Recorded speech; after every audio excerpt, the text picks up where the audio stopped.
This is K. Mujakkar, lecturer in commerce. In previous video, we have discussed about the international liquidity, దాని యొక్క introduction part, అది ఏ విధంగా దాని యొక్క reasons గురించి మనము డిస్కస్ చేసినాము. ఈ వీడియోలో మనము కాంపోనెంట్స్ ఆఫ్ ఇంటర్నేషనల్ లిక్విడిటీ అనేది డిస్కస్ చేస్తాము. ఇది చాలా మెయిన్ పార్ట్. చాలా కాంపిటేటివ్ సర్కిల్స్లో యొక్క కాంపోనెంట్స్ గురించి అడగడం అనేది జరిగింది. However we can discuss this components of international liquidity in this video. Before going to discuss this video, till now who have not yet subscribed my channel, subscribe my channel. Due to subscribing, you will get an updated notifications as well as share to your friends. Due to sharing, the many of your friends will get benefited. Okay. In its simplest form, international liquidity comprise of all reserves. ఇప్పుడు నేను చెప్పుకున్నాను కదా, international లిక్విడిటీలో అన్ని financial reserves అనేది ఉంటుంది. It is automatically it is held by the concerned central bank of particular కంట్రీని మనం చెప్పుకున్నాం. ఇక్కడ కూడా it is simplest form. International liquidity comprises of all reserves like gold reserves కూడా ఇంక్లూడ్ అయిపోయి ఉండొచ్చు నేను చెప్పుకున్నట్టు. That are available to the monetary authorities of different countries for meeting the, ఎందుకంటే ఆ యొక్క ఇంటర్నేషనల్ డిస్బర్స్మెంట్కి ఆ యొక్క డెఫిసిట్ని మీట్ అవ్వడానికి మనము కొంతవరకు ఇలాంటి రిజర్వ్స్ అనేది మెయింటైన్ చేస్తున్నామని మనం డిస్కస్ చేయడం అనేది జరిగింది. In short, the term international liquidity connotes the world supply of reserves of the gold and currency ఉంటుందన్నమాట, which are freely usable internationally. దాంతోపాటు మనం నిన్న కూడా ఏం డిస్కస్ చేసినామంటే, నిన్న పార్ట్లో conditional reserves plus unconditional reserves, కొన్ని దానికి అన్కండిషనల్ రిస్ట్రిక్షన్స్ ఉంటాయి, ఇంకొన్ని రిజర్వ్స్ మనము కండిషనల్గా ఫ్రీగా యూజ్ చేసుకోవచ్చు అని మనం డిస్కస్ చేయడం జరిగింది. ఇక్కడ కూడా అదేవిధంగా మనం చెప్పుకున్నట్టు world supply of reserves of gold and currency ఏ విధంగా ఉంటుందంటే ఫ్రీలీ యూజబుల్లీ ఇంటర్నేషనల్లీ. అవి ఏమిటంటే such as dollars and sterling. అంటే జనరల్లీ మనము we can say the currencies plus facilities for borrowing this. Thus international liquidity comprise of two elements అనమాట. అవే own reserves ఒకటి. జనరల్గా ఇది main points. What are the international liquidity? It is comprises of two. One is own reserves, other one is borrowed reserves. Under the present international monetary order among the members of the countries of the IMF, the chief components అనేది మనము ఇక్కడ చూసుకుందాం. What are the chief components? Here, gold reserves with national monetary authorities. First ఏమిటంటే దాని యొక్క structure అనమాట. Just మనం international components of international liquidity దాని యొక్క స్ట్రక్చర్ ఏ విధంగానే మనము డిస్కస్ చేస్తాం. First one is gold reserves with national monetary authorities, central banks with the IMF. ఆ యొక్క గోల్డ్ రిజర్వ్స్ ఆ యొక్క నేషనల్ మానిటరీ అథారిటీస్కి సంబంధించింది. Next dollar reserves. మనం అన్ని టైప్స్ ఆఫ్ ఫైనాన్షియల్ రిజర్వ్స్ కదా. First one gold reserves, second one is dollar reserves of countries other than USA. దాంతోపాటు ఈస్టర్లింగ్ రిజర్వ్స్ అంటే యునైటెడ్ కింగ్డమ్స్. అంటే యునైటెడ్ కింగ్డమ్స్ కరెన్సీ మనకి తెలుసు, Britain currency, great Britain pounds అనమాట. అంటే దాన్ని మనము అంటే ఈస్టర్లింగ్ రిజర్వ్స్ అంటే యూరోస్. అంటే ఈ euro sterling reserves of countries other than, అంటే మన ఈ యొక్క కాకుండా యూకేకి కాకుండా అదర్ దెన్ UK. ఇక్కడ కూడా dollar reserves other than USA. అంటే for example we can take as Canadian dollars ఆ విధంగా అనమాట. అంటే ఫస్ట్ వన్ నుంచి గోల్డ్, సెకండ్ వన్ నుంచి dollar reserves other than USA, European sterling reserves of the countries other than UK. ఇక్కడ ఇంకోటి main చూడండి.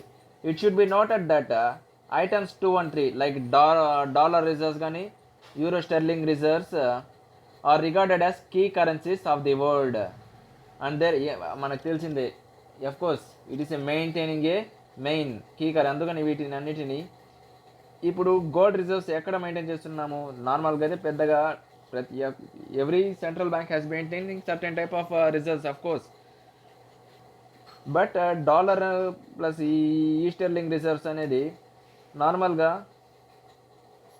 ప్రతి key currencies of the world and their reserves held by the member countries of the constitute and the respective liabilities of US and UK.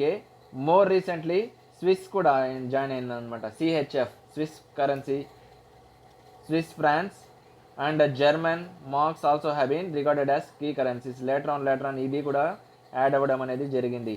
Next IMF transposition means nothing but I will say here IMF transposition అంటే ఏ portion of something, అంటే ఏదైనా సరే ఏ portion అంటే ప్రత్యేకంగా మనం చెప్పుకోవాలంటే financial a portion of especially something money, అంటే IMF financial position అని చెప్పుకోవచ్చు.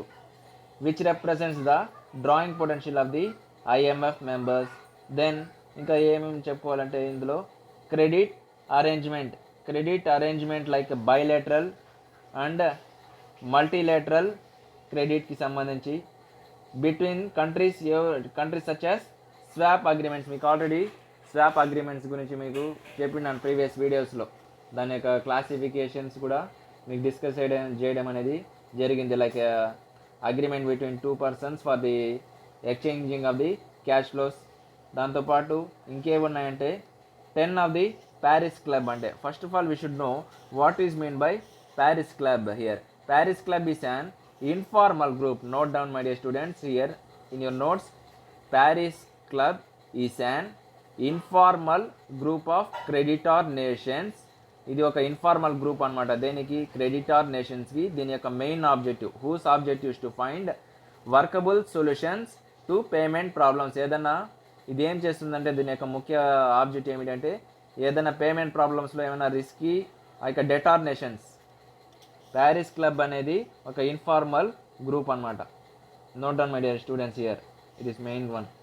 ప్యారిస్ క్లబ్ ఈస్ అండ్ ఒక ఇన్ఫార్మల్ గ్రూప్ IG ఆఫ్ దేనికంటే క్రెడిటార్ నేషన్స్కి. క్రెడిటార్ నేషన్స్ ఈ యొక్క మెయిన్ ఆబ్జెక్టివ్, దీని యొక్క మెయిన్ ఆబ్జెక్టివ్ ఏమిటంటే ఇది వర్కబుల్ సొల్యూషన్స్ ఇస్తుంది. సొల్యూషన్స్ దేనికి ఇస్తుందంటే like payment problems, like payment సంబంధించిన ప్రాబ్లమ్స్. ఎవరికి పేమెంట్ ప్రాబ్లమ్స్ అంటే ఎవరికి సొల్యూషన్స్ ఇస్తుందంటే faced by the debtor nations. ఎవరన్నా తీసుకుంటారు కదా డెట్, ఆ యొక్క డెటార్ నేషన్స్కి ఏమైనా ప్రాబ్లం అయినట్టయితే ఇది సొల్యూషన్ ఇవ్వడం అనేది జరుగుతుంది. That is the here Paris club. At present ఎంత ఉన్నారంటే according to international monetary fund ప్రకారము 22 పర్మనెంట్ మెంబర్స్ ఉన్నారు. This is an updated one. 22 permanent members are in the Paris club. ఓకేనా, రీసెంట్ అప్డేట్ వచ్చి 22 పర్మనెంట్ మెంబర్స్. దాంతోపాటు మనం ప్రత్యేకంగా చెప్పుకోవాలంటే ఇక్కడ 10 అంటున్నాం కదా మనం. జనరల్గా ఇది మంత్లీ ఒకసారి మీట్ అవ్వడం అనేది జరుగుతుంది. దాంతోపాటు ఈ మంత్లీ మీటింగ్లో అంటే ఇయర్లీ 10 times మీట్ అవుతుంది. 10 times మీట్ అవ్వడం అనేది జరుగుతుంది. కాకపోతే ఏది 2 times ఎప్పుడు మీట్ అవ్వదంటే ఒకటి ఫిబ్రవరి మంత్లో మీట్ అవ్వదు, ప్లస్ ఆగస్టు మంత్లో మీట్ అవ్వదు. మిగతా ఈ 12 monthsలో 10 times అనేది మీటింగ్స్ అవ్వడం అనేది జరుగుతుంది. అందుకని ఇది. దాంతోపాటు ఎందుకు ఇది ఇన్ఫార్మల్ అంటే ప్రత్యేకంగా దీనికి ఒక అఫీషియల్ స్టేటస్ అనేది లేదన్నమాట. That is here we can discuss here. ఓకేనా, that is mean by here Paris Club is nothing but ఇది ఏం చేస్తుందంటే వర్కబుల్ సొల్యూషన్స్ ఇస్తుంది. అంటే పేమెంట్ ప్రాబ్లమ్స్ సంబంధించింది. ఎవరికంటే ఫర్ ఎగ్జాంపుల్ ఆ యొక్క డెటార్ నేషన్స్కి సంబంధించింది అనమాట. అఫ్కోర్స్ ప్యారిస్ క్లబ్ అంటే ఒక ఇంటర్నేషనల్ మానిటరీ ఫండ్లో దాని యొక్క ఒక సపరేట్ పార్ట్ అనమాట ప్యారిస్ క్లబ్ అంటేనే. కాకపోతే ఇక్కడ మనం జస్ట్ ఒక పార్ట్ వచ్చింది కాబట్టి మనము డిస్కస్ చేయడం అనేది జరుగుతుంది. Of course whenever is there is an chance మనం ప్యారిస్ క్లబ్ పైన కూడా ఒక వీడియో అనేది చేస్తాం. ఓకేనా, డెఫినెట్గా ఒక ప్యారిస్ క్లబ్ అనేది దానిపైన కూడా ఒక వీడియో అనేది ఫుల్గా దాని యొక్క మెయిన్ ఏమి, దాని యొక్క ఆబ్జెక్టివ్స్ ఏమి, ఎంత పర్మనెంట్ మెంబర్స్ ఉన్నారు, ఆ పర్మనెంట్ మెంబర్స్ ఎవరు, దాంతోపాటు ఏవేవి ఇప్పుడు రీసెంట్ చేంజెస్ అని జరిగింది అని మనము తప్పకుండా ఎప్పుడైనా మనం డిస్కస్ చేస్తాం. కాకపోతే జస్ట్ మనము ప్యారిస్ క్లబ్ అంటే ఏమని డిస్కస్ చేయడం అనేది జరిగింది. ఆఫ్ ఆల్ దిస్ కాంపోనెంట్స్, ఈ యొక్క 5 components, however gold and key currencies అంటే కీ కరెన్సీస్ ఇప్పుడు నేను చెప్పుకున్నాను కదా, German marks, Swiss, US, UK like this. ఇలాంటిది key currencies like dollar and today entire greater significance in determining in international liquidity of this world అన్నమాట. మనము next వీడియోలో దీని యొక్క మెజర్స్, అంటే మనం చెప్పుకున్నాం కదా ఇన్ని రోజులు ఇంటర్నేషనల్ లిక్విడిటీలో ఓవరాల్గా డెవలప్డ్ కంట్రీస్కి ఎక్కువ లాభాలు పడినాయి, ఎంత రిజర్వ్స్ ఉన్నా డెవలపింగ్ కంట్రీస్కి ప్రాపర్గా రిజర్వ్స్ రావడం, రిజర్వ్స్ లేని కారణంగా ఎక్కువగా ఎక్స్పోర్ట్స్ డిపెండ్ అవ్వడం వల్ల ప్రాపర్గా ఇలాంటి డెఫిసిట్స్ ఏర్పడడం అనేది జరిగింది. అందుకని హౌఎవర్ ఇంటర్నేషనల్ లిక్విడిటీలో కొన్ని ప్రాబ్లమ్స్ ఉంది, అది రిమూవ్ చేయడానికి స్పెషల్ డ్రాయింగ్ రైట్స్ అనేది ఇంప్లిమెంట్ చేయడం అనేది జరిగింది. ఓకేనా. దీని యొక్క మెజర్స్ ఇప్పటి వరకు మనం ఇంటర్నేషనల్ లిక్విడిటీ ఏమని డిస్కస్ చేసినాం, దాంతోపాటు దాని యొక్క కాంపోనెంట్స్. నెక్స్ట్ వీడియోలో దీని యొక్క మెజర్స్, స్పెషల్ డ్రాయింగ్ రైట్స్ ఎందుకు ఇంప్లిమెంట్ రావడం అనేది జరిగింది, ఓకేనా, మనము డిస్కస్ చేస్తాం. Thanks for watching.